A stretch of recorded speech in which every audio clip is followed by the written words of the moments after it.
اصحاب ستارے ہن آقا چل، تو من نہ من کوئی زورتا نہیں، تو من نہ من کوئی زورتا نہیں۔ اصحاب ستارے ہن آقا چل، تو من نہ من کوئی زورتا نہیں، تو من نہ من کوئی زورتا نہیں۔ اصحاب محمد دا گلشن، اصحاب محمد دا گلشن، تو من نہ من کوئی زورتا نہیں۔ اصحاب ستارے ہن آقا چل، تو من نہ من کوئی زورتا نہیں، تو من نہ من کوئی زورتا نہیں۔ رب سونے جوڑ بنائے ہیں، ٹھر ٹھر کے نال سمائے ہیں۔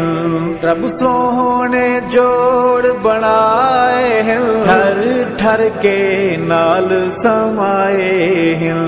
سائیں نال ہے یاراں دا مسکن، تو من نہ من کوئی زورتا نہیں، تو من نہ من کوئی زورتا نہیں۔ اصحاب محمد دا گلشن، تو من نہ من کوئی زورتا نہیں۔ اصحاب ستارے ہن آقا۔ السلام علیکم جی، میں ہوں آپ کا اپنا ہوسٹ صابر کشمیری۔ ہم ہیں اس وقت رانا ٹاؤن عابد ٹاؤن میں، آدیا روڈ پر یہ آتا ہے عابد ٹاؤن۔ یہاں پر ایک درینہ مسئلہ تھا عوام کے لیے۔ یہاں پر ٹرانسفارمر نہیں تھے بجلی کا، ایک تھا، ایک ٹرانسفارمر سے پورے ٹاؤن کو بجلی دی جا رہی تھی۔ کبھی بجلی خراب ہو جاتی تھی، کبھی ٹرانسفارمر اڑ جاتا تھا، آگے کہتے تھے بندے اکٹھے ہوتے تھے، پیسے جمع کرتے تھے، ایک بندہ آگے لگ جاتا تھا، وہ کہتا تھا میں ٹرانسفارمر آپ کا ٹھیک کراتا ہوں، مجھے پیسے دیں۔ کبھی 1000 لیتے تھے، کبھی 2000 لیتے تھے۔ تو آج ایک اللہ کے بندے نے، قاری غلام دستگیر نے، اس علاقے کے تمام M N A M Ps کے منہ پر تھپڑ مارا اور ایک ٹرانسفارمر ایشو کروایا اور لے کر آئے اور لگا دیا۔ آئے ان سے بات کرتے ہیں ان کو کیا کیا مسئلے درپیش ہوئے اس سلسلے میں، ان کو کیا کیا پریشانیاں آئیں۔ السلام علیکم جناب۔ وعلیکم السلام ورحمۃ اللہ وبرکاتہ۔ جی قاری صاحب، آپ اس میں گرامی ذرا ہمیں بتا دیں گے دوبارہ؟ مولانا قاری غلام دستگیر، عابد ٹاؤن، مدرسہ حسین ابن علی رضی اللہ تعالیٰ عنہ کی خدمت ہے اور اس کام میں لگے ہوئے۔ اچھا مجھے بتائیں، یہ جو آپ نے ٹرانسفارمر والا مسئلہ حل کیا یہاں کا، اللہ نے حل کیا، لیکن آپ نے اس میں بڑی تقدو کی ہے اور آپ ہی کے نام پر یہ سارا کام ہو رہا ہے، آپ کے سر پر سہرا ہے اس کا۔ بتائیں اس میں کیا مسئلے آپ کو درپیش تھے؟ میں سب سے پہلے تو آپ کا شکریہ ادا کرنا چاہتا ہوں کہ آپ حضرات اتنے سفر کر کے اس ٹاؤن کے درینہ مسئلے کے لیے ہمارے پاس تشریف لائے۔ میں اس کے اوپر آپ کو محنت کرنے پر اور ہماری حوصلہ افزائی کرنے پر میں آپ کا شکریہ ادا کرتا ہوں۔ ساتھ ساتھ جس مسئلے کا آپ نے سوال کیا ہے، یہ علاقہ تقریباً اس کی تاریخ 40 سال پہلے ہے، اور عابد ٹاؤن کی تاریخ 40 سال ہے، اور اس کے اندر رہنے والے سارے کے سارے غریب طبقہ اور پسماندہ اور بہت بیچارے محنت مزدوری کرنے والے لوگ ہیں۔ بدقسمتی سے یہاں لوگ سستی جگہ اور اس آبادی کے اندر بہت ہی مناسب قیمت پہ جگہ مل جاتی ہے، وہ آ کے رہنے لگ گئے۔ جنہوں نے بیچی انہوں نے بیچ کر اس سارے معاملات کو چھوڑ چھاڑ کر چلے گئے۔ جب یہ چلے گئے تو اس وقت مختلف لوگوں کے ہاتھوں میں یہ ٹاؤن آیا۔ ہر کسی نے اپنے مقاصد کے لیے ٹاؤن کے باسیوں کو مکمل طور پر استعمال کیا۔ کسی نے سیاست کے طور پر استعمال کیا، کسی نے اپنے مفاد کے لیے استعمال کیا، اور کسی نے اپنے ہی رانا اور جتنے کینڈیڈیٹ ہمارے علاقے کے تھے، رانا تنویر صاحب مسلسل آ رہے ہیں، پھر ان کا بھائی براہ امان اللہ بھٹی صاحب تشریف لائے، اور اسی طریقے سے پی پی کے بھلا صاحب تشریف لاتے رہے، لیکن ہماری آبادی کی بدقسمتی سے کسی نے لیڈ نہیں کی۔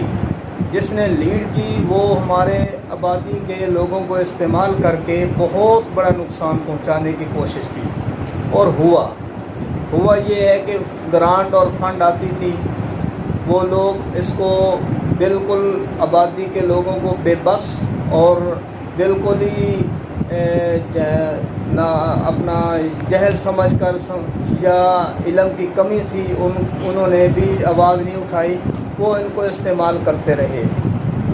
جب مکمل طور پر یہ چودھریوں کے اور بہت بڑے لوگوں کے ہاتھ میں آبادی کے لوگ آئے تو اس میں کسی بھی لحاظ سے بجلی ہے، ٹرانسفارم ہے، گلیاں ہیں، گیس کا مسئلہ ہے اور سیوریج کا مسئلہ ہے، کسی نے بھی اس کو یہ اس طرح توجہ نہیں دلائی۔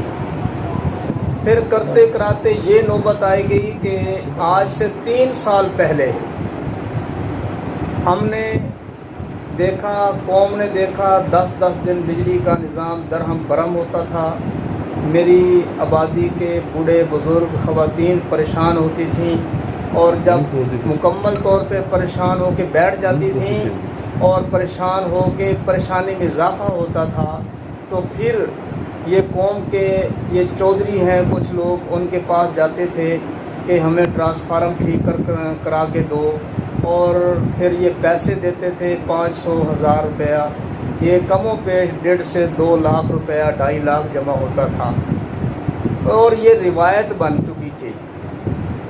اور پھر جب روایت بن گئی تو قوم پریشان ہو گئی، پریشانی کے عالم میں ہم نے اور ہماری خواتین نے ہمیں نکالا، ہم مرد حضرات خواتین سارے کے سارے باہر نکلی، روڈ کو بلاک کیا، اور جی ٹی روڈ پر جا کر ہم نے وابڈا کے معاملے میں تحفظات رکھے کہ اس طرح کے مسائل ہمارے راستے میں رکاوٹ ہیں۔ ہم بجلی کا بل دے رہے ہیں، 300-400 میٹر لگا ہوا ہے ایک ٹرانسفارم پر، اور ایک ٹرانسفارم ہماری بجلی پوری نہیں کر رہا تھا۔ ہم مطالبہ لے کر گئے، اللہ کا شکر ہے کہ ہم نے اس مطالبے پر وہ نہیں آ رہے تھے، ہم نے دھرنا دیا، دھرنے کی صورت میں اللہ نے مدد فرمائی، ہم نے ایمرجنسی ٹرالی وابڈا سے لی اور بجلی کا نظام ہمارا چلا۔ پھر کرتے کراتے نوبت یہاں تک پہنچ گئی کہ وہ ٹرالی لینا چاہتے تھے، ہماری ایک کمیٹی بنی، رہبر کمیٹی، اس کا مجھے صدر بنایا گیا۔ ہم نے وہ پوری کی پوری ایک نظم ترتیب بنا کر ٹرالی کو اپنے قبضے میں لیا تاکہ ہمیں کوئی اچھی سی سہولت ملے تو ہم ان کو یہ امانت واپس کریں۔ اللہ کا شکر ہے کہ وہ ٹرالی بھی یہاں موجود ہے۔ جب سے میرے اوپر ذمہ داری آئی ہے رہبر کمیٹی کی، الحمدللہ عرصہ 3 سال گزر گئے ہیں، ایک دفعہ بھی ٹرانسفارم خراب نہیں ہوا۔ اور اس کے پیچھے میرے عوام کا ساتھ ہے، میری پبلک میرے ساتھ ہے، اور خواتین کی دعائیں ساتھ ہیں۔ اللہ کا شکر ہے کہ ہم اس سے آگے ترقی میں گئے کہ ہم نے کوشش کی، پرپوزل کو پاس کروایا، اور پرپوزل کو پاس کرانے کے بعد اور ہم نے آگے بجلی کے جتنے کام تھے وہ شروع کرائے، اور اللہ کا شکر ہے کہ مکمل ہو گیا۔ لیکن راستے میں اتنی رکاوٹیں آئیں مختلف ہمارے اپنے لوگوں سے جو باہر سے بہت بڑے مقاصد چاہتے تھے، وہ ان کی طرف سے رکاوٹیں آئیں۔ اللہ کا شکر ہے کہ میں نے تمام رکاوٹوں کو پاؤں کی نوک پہ رکھ کر اس قوم کے لیے، اللہ کی رضا کے لیے، اس قوم کی خدمت کا جذبہ تھا۔ سوشل ورکر ہوں، ایک مذہبی اور سیاسی جماعت سے میرا تعلق ہے، اس جماعت کی نسبت سے الحمدللہ چونکہ میرا ایک تعلق جمعیت علماء اسلام سے ہے، میں ضلع کا سیکرٹری جنرل ہوں، اس تربیت ضلع شیخو پورہ کا آپ اس وقت لائیو جا رہے ہیں جی، ضلع شیخو پورہ کا جنرل سیکرٹری ہوں۔ اللہ کا شکر ہے کہ اللہ نے ہماری ایک قیادت دی ہے، اور ایسی قیادت ہے جن کے اوپر